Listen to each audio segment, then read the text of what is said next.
Hi everyone, my name is Shalini Jabar and I'm an MFA student at the University of the West Indies, St. Augustine. Today I will be reading my piece entitled Woman in Chains. There once was a woman chained to a stone in a cave on a mountain by the sea. She knew it was by the sea because the crash of the waves and the squawk of the gulls kept her company, but all she could really see was stone and tree. Every day looked the same. Wake up from her bed of dirt, smooth and compact with use. Fight off the birds from picking at the insects that wove themselves into her mat nest of brown hair, the same color of the dirt she slept on. Eat the insects the birds didn't get.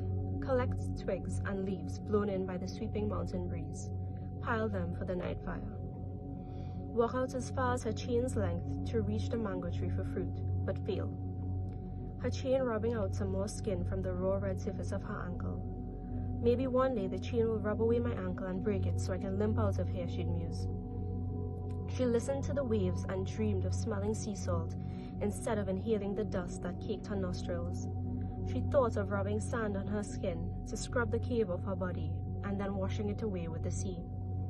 Of washing herself away with the sea. Of washing herself. Of being free. The night will come and the frogs will chatter as they plot the murder of the crickets and grasshoppers, with throttling lizards taking to the trees to steal their targets from above. The woman would build her fire and grab a thick pointed branch, then wait with wild eyes for the beasts that climbed up from hell in the night. They growled and they snarled, they snapped and they howled, but they never came to face the wrath of the branch, until tonight. The beast's steps were slow and light, and in its eyes danced the flame of the fire that guarded the cave. The woman's breaths quickened, and her chain clattered with panic. She readied her stick in her callous and trembling hands. Closer came the beast, fur black like oil, fresh from being freed through the crust of the earth, and patched with molten gold. Her blistered lips bellowing cracked cries, then stood up on her stone ready to die.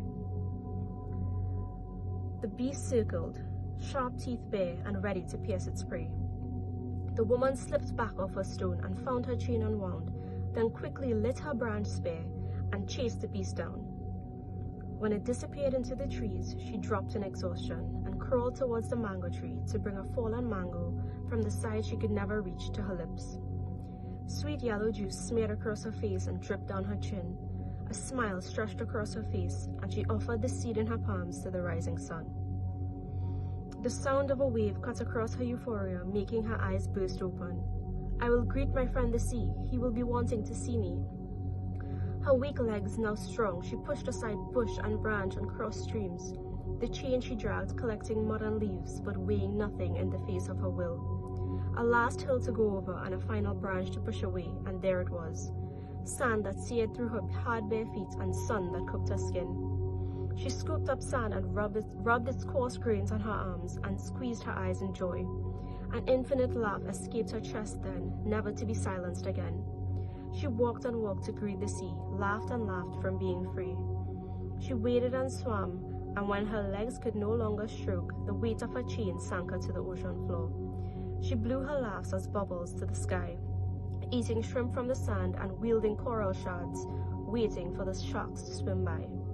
There once was a woman chained to a coral in a reef next to a mountain in the sea. She knew there was a mountain because she could see its shade on mornings and the leaves it shed into the water from its trees.